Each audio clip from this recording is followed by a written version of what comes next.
I remember the day my wife asked me for space. It wasn't dramatic. No shouting, no tears, just a quiet evening in our living room, the TV murmuring in the background, and her hands nervously twisting her wedding ring. After 40 years of marriage, you start noticing the little things, the tone of a sigh, the pause before a sentence. So when she said, "I just need some space, Tom," I already knew what was coming. I didn't interrupt. I just nodded and watched her eyes drift toward the window, as if the world outside held more comfort than I did. 40 years is a long time.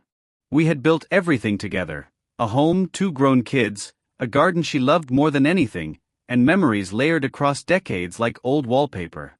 But lately, our house had grown quiet. Too quiet. We didn't fight. We didn't laugh much either. Just 2 people sharing walls and routines. When she said she needed space, I didn't argue. I didn't ask why or who, or what had changed. I simply said, "All right." That word, simple, calm but heavy, hung in the air for a long while. She seemed almost surprised I didn't fight it. Maybe she wanted a reaction. Maybe she wanted to feel wanted. But I was too tired for emotional tug-of-war. You reach a certain age where peace becomes more valuable than pride. That night, I sat alone in the kitchen, a cup of black coffee going cold beside me. The hum of the refrigerator filled the silence. My wedding ring felt heavier than usual. I turned it around my finger a few times, wondering when love had turned into habit, and habit into distance. People think betrayal always looks like shouting or lies. But sometimes it's just quiet detachment, the slow fading of us into you and me. And as I sat there, I realized this wasn't about space. It was about freedom, hers, and maybe mine too. The next morning, she packed a small suitcase. No drama, no note. Just said she'd be staying at her sister's for a while. She promised it wasn't forever, just some time apart. I smiled and helped her carry the bag to her car. Her hands trembled a little when she took the keys. I could have asked her to stay. I could have begged, promised, argued. But instead I said, "Drive safe." When the car disappeared down the street, I stood on the porch longer than I needed to. The air smelled of rain and cut grass. A lifetime's worth of memories flickered in my mind like an old film reel. Her laughter at our wedding, the night we brought our first child home, the way she'd hum when she cooked on Sunday mornings. And now, all that was left was silence. That week, I didn't tell anyone. Not the kids, not my friends. It wasn't shame, it was respect. She needed her space, and for the first time in my life, I was going to give her exactly what she asked for. But deep down, something shifted in me that day. Not bitterness, just clarity. When someone you've loved your whole life decides to walk away, you stop seeing yourself as their anchor. You start realizing that you too can drift, just in a different direction. In the quiet of that empty house, I found myself thinking about all the years I'd given, the birthdays I remembered, the anniversaries I planned, the sacrifices made without a second thought. And now, I wondered if she ever truly saw them. That's when I made a silent promise to myself. If she needed space, I'd give it, all of it. No calls, no visits, no questions. I wouldn't chase what wanted to leave. And if life had its way of balancing things, of returning what's lost, then I'd wait to see how that balance unfolded. Because I've learned something over time, sometimes silence isn't weakness. It's the beginning of quiet strength. And that's how it began, not with anger, but with acceptance. When my wife asked for space, I didn't just step back. I let go. Before everything started falling apart, we had what most people would call a good marriage. Not perfect, but real. I met Susan when I was 23, fresh out of college and full of ideas about what a happy life looked like. She worked at a local bookstore, always had her nose in a novel, and had the kind of laugh that could make an ordinary day feel special. I wasn't exactly charming back then, too shy, too practical, but she said she liked that about me. Said I was the kind of man who looked like he'd stay when things got hard. We dated for a year before I asked her to marry me. There was no big gesture, No fireworks or candlelight dinner. Just the two of us sitting in my old pickup truck outside her apartment, rain tapping on the windshield, and me saying, "I can't picture a life that doesn't include you." She smiled, took my hand, and said yes. Our early years were a blur of small apartments, second-hand furniture, and endless dreams. Money was tight, but we were happy. We built everything piece by piece, working overtime, saving where we could, celebrating even the smallest victories. When we bought our first home, it wasn't fancy. 2 bedrooms, a small yard, and a leaky faucet that refused to stay fixed. But it was ours. I still remember painting the living room walls that first summer, her in an old sweatshirt, streaks of paint in her hair, music playing from the radio. We were young, broke, and content. As the years went on, life got busier. I started a small construction business, and she decided to stay home after our second child was born. She said it was temporary, just until they started school, but she loved being a mother so much that temporary turned into 20 years. Our kids, Emily and Ryan, became the center of our world. Every decision revolved around them, their schools, their health, their happiness. I worked long hours to keep everything running, and Susan took care of everything else. She ran the house with precision, love, and quiet strength. It was a good life, stable, predictable, safe. But looking back, I can see the cracks that slowly began to form. You see, routine can be comforting, but it can also dull the edges of connection. Somewhere between morning coffee and late-night bills, between baseball games and PTA meetings, we forgot to look at each other the way we used to. She became mom. I became provider. And love became logistics. At the time, it didn't feel like anything was wrong. We still talked, laughed occasionally, planned vacations.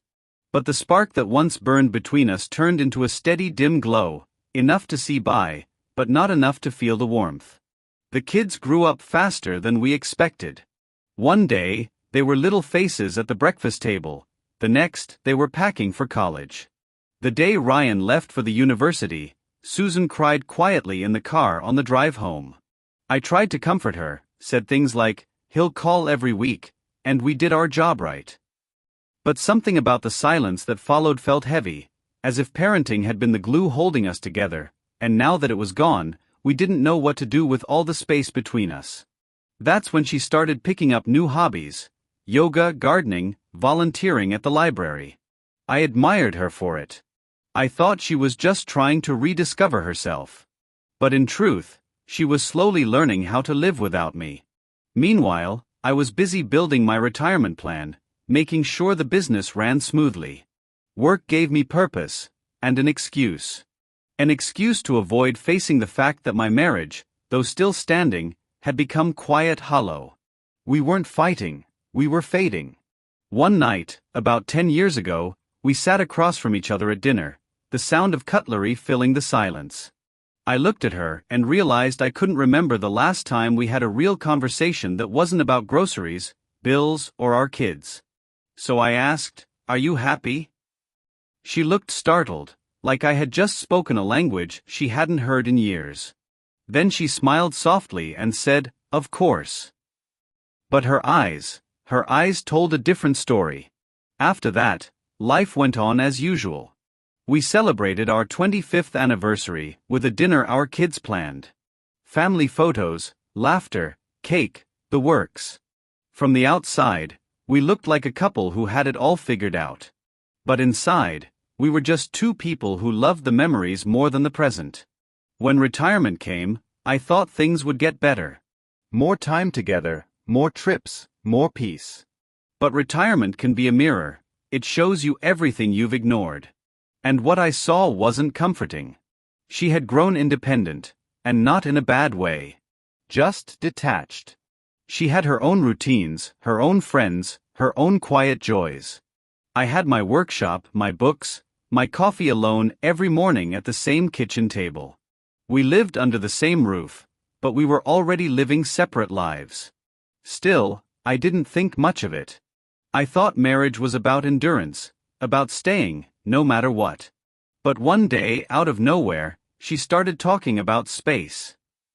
About finding herself again. I nodded, pretending to understand. Maybe I did understand. Maybe I just didn't want to admit it. When you spend 40 years with someone, you assume you'll grow old together. You picture the two of you sitting on the porch, watching sunsets, talking about grandkids. But sometimes, life doesn't stick to the script. Sometimes, love changes form, softens, fades, or simply outgrows its old shape. The truth is, I wasn't angry at her. I was scared. Scared that I had given my best years to something that no longer existed. Scared that all the sacrifices, all the loyalty, all the quiet moments, meant nothing now. But even as that fear settled in, something inside me stayed calm. Because deep down, I believed that life has its own sense of balance. That one day, every unanswered question finds its voice. Every wound finds its closure. So when Susan said she needed space, I didn't stop her. I wanted to see what she would do with that freedom, and what I would do with mine. And that's where this story truly begins. Not in the falling apart, but in what happened after. Because when someone walks away thinking they've found themselves, sometimes they discover something else entirely. What they left behind. When Susan first said she needed space, I thought she meant something small, a weekend away, maybe a short visit to her sister's place in Chicago. But what she really meant was distance. Emotional. Physical. Spiritual. All of it. It started subtly. She began spending more time out of the house. Yoga retreats, volunteer work, girls' weekends. I didn't question it much at first. I told myself, she's earned this. After 40 years of raising kids, cooking meals, managing everything, she deserved time for herself. But soon, the weekends turned into weeks. Then came the trial separation. That's what she called it.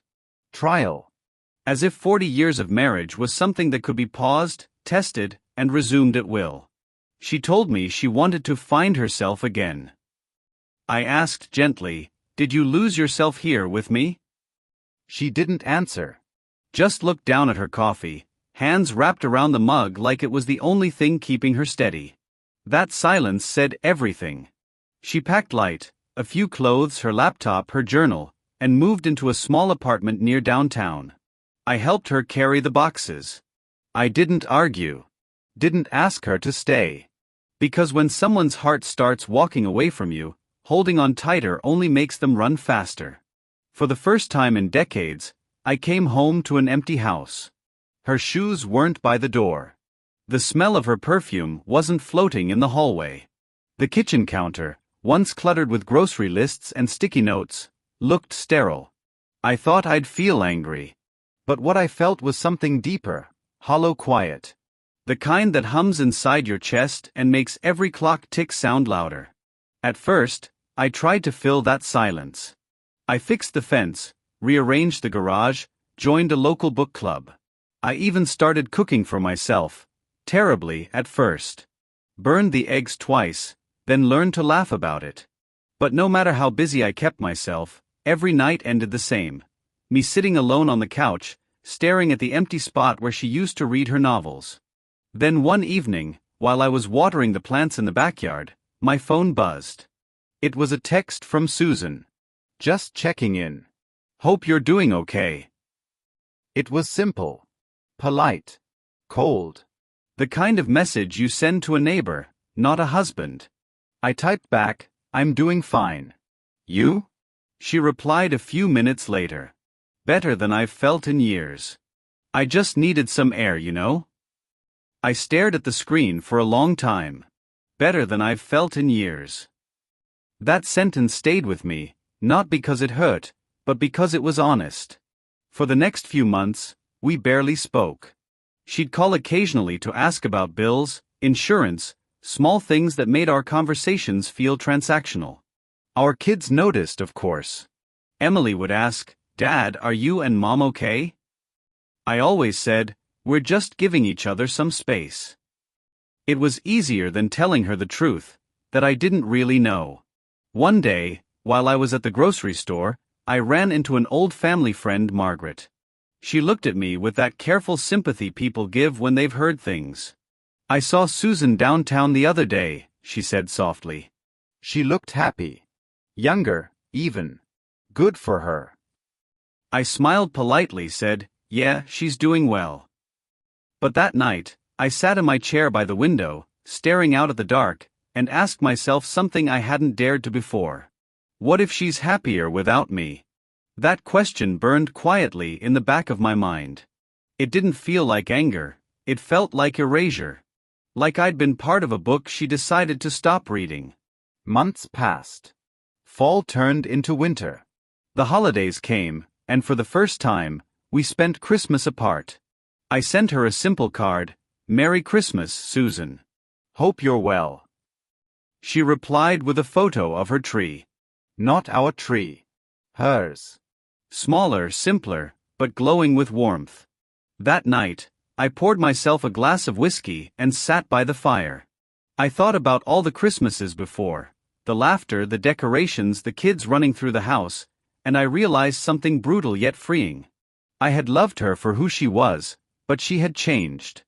And maybe, so had I. Still, I couldn't shake the feeling that something wasn't right. Her sudden independence didn't feel natural, it felt scripted. Like someone had been whispering in her ear. Then, one afternoon in early spring, I drove into town to pick up some paint. While waiting at a red light, I saw her. Susan. Walking down Main Street, laughing, with a man I didn't recognize. He looked maybe 10 years younger than me. Neatly dressed, confident, hand resting on her shoulder like they'd known each other for years. She looked radiant. Lighter. It was like watching a stranger wearing my wife's face.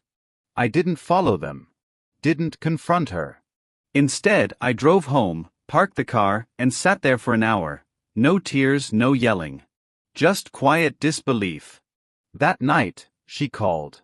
"Hey," she said casually, "just wanted to check in." I stayed silent for a moment, then said, "You seem happy." She hesitated. What do you mean? "I saw you today," I said evenly. With him. The silence that followed was sharp enough to cut through the phone line. Then she sighed. "His name is Mark. We met at the community center. He's just a friend." Just a friend. Those words, I've learned, always come before the truth you already know. I didn't argue. Instead, I said, "I hope he makes you laugh the way you used to laugh with me." Then I hung up.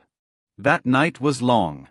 I walked through the house, touching the furniture, the photos, the walls we'd painted together decades ago. Every inch of it held echoes of a woman who was no longer mine, maybe never truly was. For a few days, I went quiet. Didn't answer her texts. Didn't call back. Then something changed inside me. A strange calm replaced the hurt. Because I realized, this wasn't about losing her. It was about rediscovering myself. She had taken space. I would give her what she asked for, and more. Freedom. The next morning, I made a decision that would change everything. I went to the bank, moved half our joint savings into her account, and closed it. Then I called our lawyer and started transferring the house title to my name only.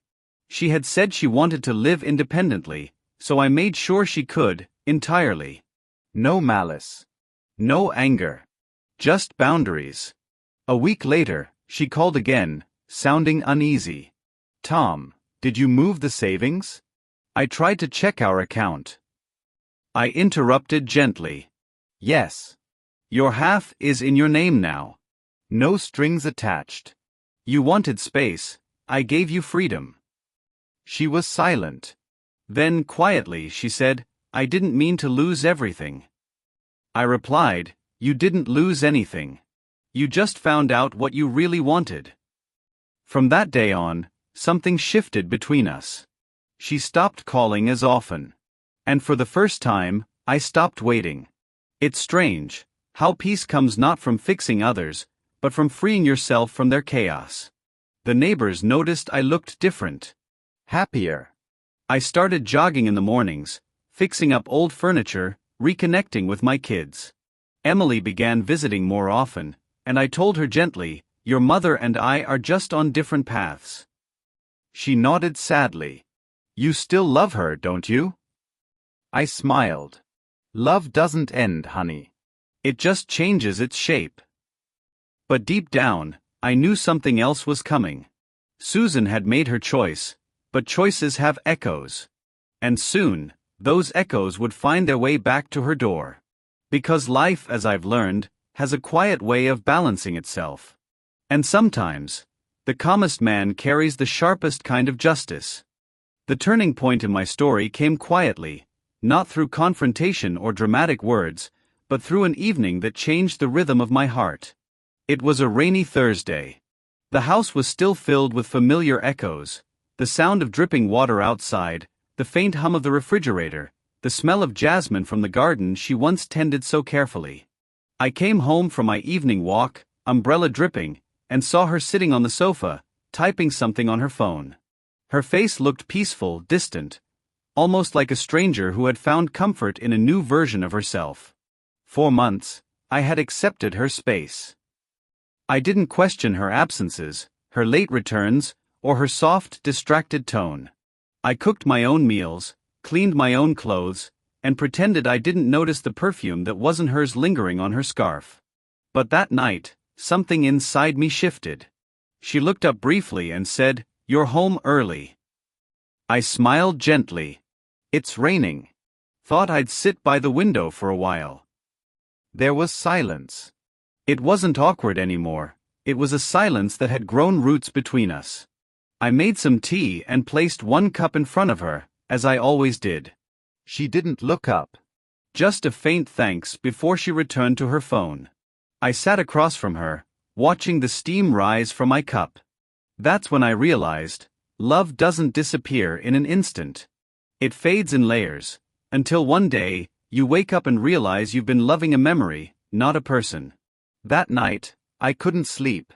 My heart wasn't heavy with anger, it was heavy with understanding. The kind that hurts quietly. In the following days, I started noticing things differently. She wasn't cruel, just detached. She wasn't angry, just lost. I began to see her not as my wife of 40 years, but as a person searching for something I could no longer give. And then, one afternoon, the truth arrived, not as a confession, but as an accident. She had forgotten to log out of her email on the home computer. I never checked her messages before. I always believed in privacy and trust.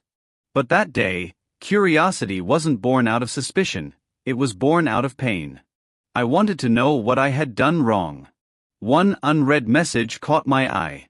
The subject line read, "Thank you for last night." I stared at it for several minutes before opening it. The words were short, gentle, familiar, and filled with warmth. But they weren't meant for me. The man's name was Daniel. Someone she had met at her art workshop. They talked about poetry, traveling, and the freedom of rediscovering oneself. The messages weren't vulgar or shameful, they were emotional. They spoke of connection, laughter, and healing. I didn't feel rage. Instead, I felt a strange calmness, as if the storm inside me had finally broken into rain. After 40 years of shared mornings and sleepless nights, I realized she had drifted far from me, not because she stopped loving me, but because we both stopped growing together. That night, I sat on the porch, thinking about how love changes shape. When you're young, you fight for it. When you're old, you learn to release it. The next morning, I made her breakfast, just as I always did. Toast, omelette, and a cup of coffee. When she came to the table, her eyes looked tired. "You've been quiet lately," she said softly. I nodded. "Just thinking." She hesitated before speaking again. "About us?" "Yes," I replied, "and about what comes next." Her eyes flickered with something, maybe guilt, maybe fear. "I didn't mean to hurt you," she whispered. "I know," I said gently. "And I'm not here to make you feel small. But I think, maybe you were right. Maybe we both need space. Real space." For the first time in months, She looked directly into my eyes. What do you mean? I mean freedom, I said. Not just for you, for both of us. She froze, unsure how to respond. I continued, my voice calm but steady. You asked for space because you wanted to find yourself. I think I need that too. But I'll find it by letting go, not by holding on. Tears welled in her eyes, but she didn't speak. She just looked down at her coffee cup, hands trembling slightly. That afternoon, I quietly started packing a few of my things. Not out of anger, out of peace. I moved to a small house near the lake, a place we had once visited in our early years of marriage. It was silent, beautiful, and honest, just like the part of me that had stayed patient all along. Days turned into weeks. She called once, maybe twice. We spoke politely, but the conversations were brief. I didn't ask where she was or who she was with. I didn't need to. Some truths are better carried in silence. Then, one morning, I received an envelope. Inside was a letter, her handwriting, neat but trembling. You were right, she wrote. I thought I needed space to find peace. But all I found was emptiness. The freedom I wanted feels cold without the warmth we once shared. I don't expect forgiveness. I just wanted to say, thank you for your silence. It showed me what love truly means. I read that letter 3 times before folding it away. I didn't cry. I didn't smile. I just closed my eyes and whispered, now I understand. From that day forward, my revenge, if you could even call it that, was not to make her feel regret. It was to live well, to stay kind, and to show that the calmest hearts often hold the greatest strength. I began painting again, something I hadn't done in years. I took walks by the lake every evening, watching the sky change colors. I met new people, quiet souls who had also known loss and peace. Months later, she visited. She looked older, softer. We sat on the porch together, the same way we had in our youth, but with different hearts. I thought you'd hate me, she said. I did for a day or two, I admitted, smiling faintly. Then I remembered, hate is heavy, and I've carried enough weight in my life. She looked away, tears filling her eyes again. I wish I had realized what I had before I lost it. Maybe you did, I said, just too late to keep it.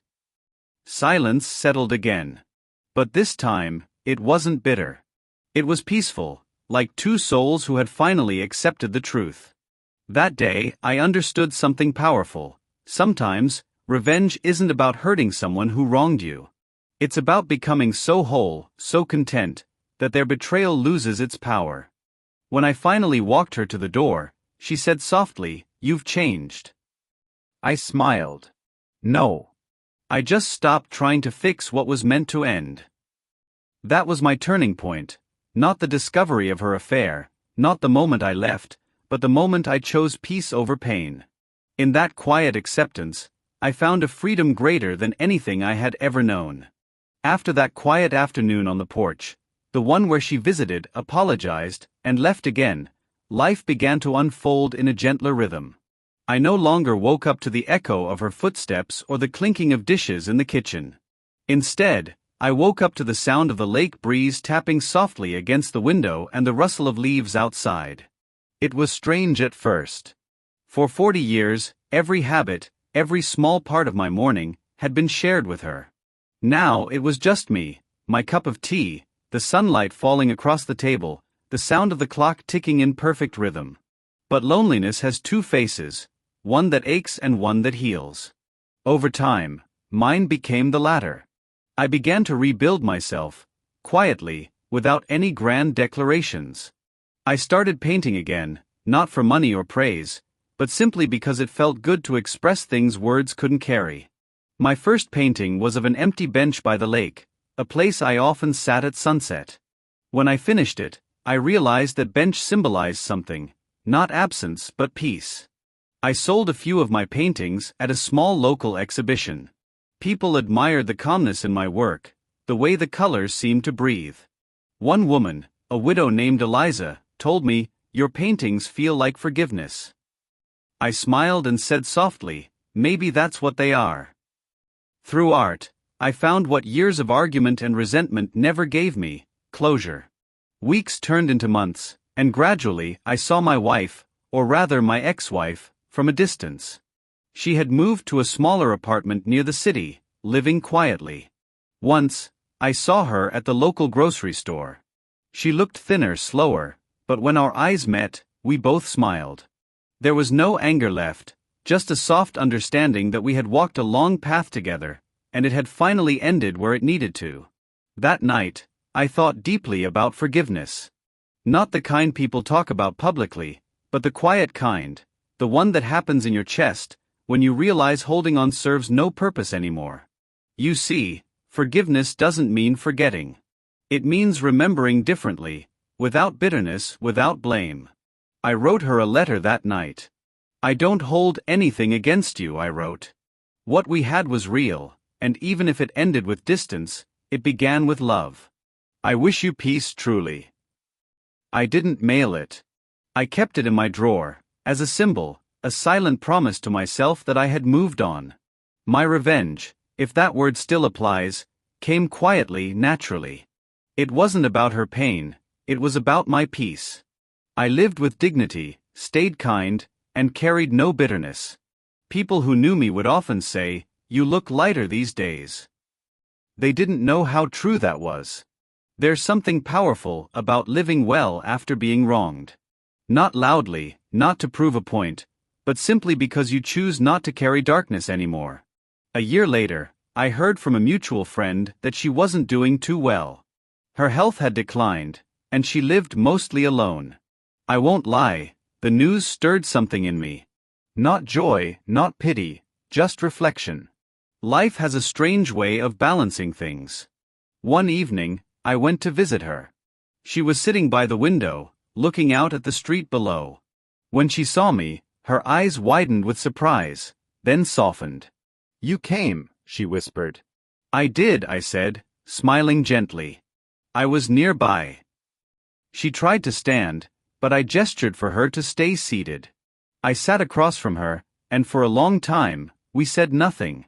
The silence was familiar, the same kind we once shared after long days, the kind that spoke more than words. Finally, she broke it. "I never thought you'd forgive me." "I didn't at first," I admitted. "But holding on to anger only punished me, not you. I had to let it go, for my own peace." Tears filled her eyes. "You always were the better one between us." I smiled faintly. "No. I just learned my lesson a little earlier." We talked for an hour. About the past, about old friends, even about the garden we once kept. She told me she still thought of those quiet evenings, the ones where we'd sit on the porch, watching the world fade into dusk. When I stood to leave, she held my hand. "Thank you for coming," she said softly. "You didn't have to." "I know," I said. "But sometimes we visit old places not to stay, just to see how far we've come." She smiled through her tears. "You've always known how to say things beautifully." I left her that night with a strange calmness in my heart. Not satisfaction, not regret, just acceptance. Life had come full circle. That was when I realized something profound. Revenge doesn't always need to hurt someone else. Sometimes, it's enough to prove to yourself that you've grown beyond the pain. As months passed, I continued my quiet life by the lake. My paintings started getting more attention. One local newspaper even wrote an article titled, "The Artist Who Paints Peace." I smiled when I saw it, not for pride, but because it felt like validation from life itself. A few years later, I heard she had passed away. I sat by the lake that evening, watching the reflection of the setting sun on the water. I didn't cry. Instead, I whispered a silent prayer for her soul, a prayer not of sorrow, but of gratitude. "Thank you," I murmured, "for teaching me what love, loss, and freedom truly mean." The next morning, I started a new painting, a sunrise over calm waters. I named it Freedom. Looking back now, I realized the greatest resolution wasn't her apology, or my forgiveness, It was understanding that life doesn't always give you closure in words. Sometimes, it gives it in silence, in peace, in the quiet acceptance that things happened exactly as they should have. People often ask me if I'd ever love again. I tell them, love doesn't end. It just changes its form. Sometimes, love becomes distance. Sometimes, it becomes art. And sometimes, it becomes wisdom. In the end, that's what my story became, not a tale of heartbreak but of healing. Not revenge through pain, but revenge through peace. And that, I believe, is the truest form of victory. It's been 10 years since she left. 10 long, quiet years filled with mornings of calm sunlight, evenings by the lake, and thoughts that no longer sting the way they used to. My house still looks the same. The old clock still ticks with that slow, patient rhythm. The walls still hold the faint scent of paint and old wood. The porch still faces the same sunset that has watched me grow older, softer, and wiser. But the man who sits here now isn't the same man who once begged for answers. Back then, I thought love was about holding on. I believed that if you just tried hard enough, stayed long enough, forgave enough, things would go back to how they used to be. But I learned that sometimes, love is about letting go, about allowing someone to choose their own path, even if that path walks away from you. In the early months after she left, I was angry. I won't lie about that. There were days when I replayed our arguments, trying to find where I went wrong. Days when I thought of her laughter echoing down the hallway, and it hurt more than I could admit. I wondered what freedom meant to her, and why my love wasn't part of it. But over time, that anger turned into reflection. And reflection, if you sit with it long enough, turns into peace. The truth is, she didn't take anything from me when she left. She only revealed what was already gone: connection, purpose, and shared dreams that had faded quietly over the years while we were too busy pretending everything was fine. Freedom, I realized, isn't just something you give someone else. It's something you earn for yourself when you stop living in the shadow of what used to be. Now, when I paint, I think of life as layers of color. Each experience, love, betrayal, silence, forgiveness, adds depth. And just like a canvas, you don't erase the old strokes, you paint over them, blending them into something new. That's what healing really is, not removing the pain, but transforming it into something meaningful. I still keep that letter I wrote her years ago in my drawer. I've never mailed it, never read it again, but I keep it because it reminds me of the day I finally chose peace over pride. Sometimes, late at night, when the wind moves softly through the trees, I think about her. Not with sadness, but with gratitude. She was the lesson I didn't know I needed. She taught me that love isn't ownership. It's not control. It's not even forever. It's presence, and when it's gone, what remains is what you do with the space it leaves behind. I filled that space with art, with reflection, with quiet moments of stillness that once felt unbearable. And in that silence, I found something more valuable than reconciliation. I found myself. Life has a way of teaching you the same lesson over and over until you finally understand it. Mine was simple: you can't force people to stay, but you can choose how gracefully you let them go. Sometimes, people walk away not because they stopped loving you, but because their path requires something you can't give. And that's okay. Everyone's journey is meant to be different, even those who once shared your home, your bed, your life. Now, when people ask me if I ever regret not fighting harder to bring her back, I tell them this: I didn't lose her. I let her find herself. And in doing so, I found myself too. There's a certain peace that comes with that understanding, a quiet, steady peace that doesn't depend on anyone else's presence or apology. That's the kind of peace I wish for anyone who's ever been left behind. If you're listening to this and you've lost someone, not to death, but to distance, know this: you will survive. The pain will soften. The silence will stop echoing. And one day, you'll wake up and realize that their absence no longer defines your story. You do. Revenge, I've learned, doesn't have to hurt. Sometimes, it's just living with dignity when the world expected you to crumble. It's smiling when no one thought you could. It's forgiving, not because they deserve it, but because you do. As I sit here tonight, Watching the sun dip beneath the horizon, I feel the same golden light warm my face that once touched hers. And for a moment, I imagine she's somewhere out there, feeling it too. Maybe she's thinking of me. Maybe not. But either way, we're both where we're meant to be. I take a slow breath, exhale, and smile. 40 years of love. 10 years of silence. And now peace. If there's one thing life has taught me, it's this: sometimes silence is the best revenge, and peace is the loudest victory. So to anyone who's ever been broken, betrayed, or left behind, remember: you don't need to prove your worth to those who walked away. You just need to live so well that your peace becomes your answer. Because in the end, love doesn't always stay, but wisdom always does. And that, my friend, is enough.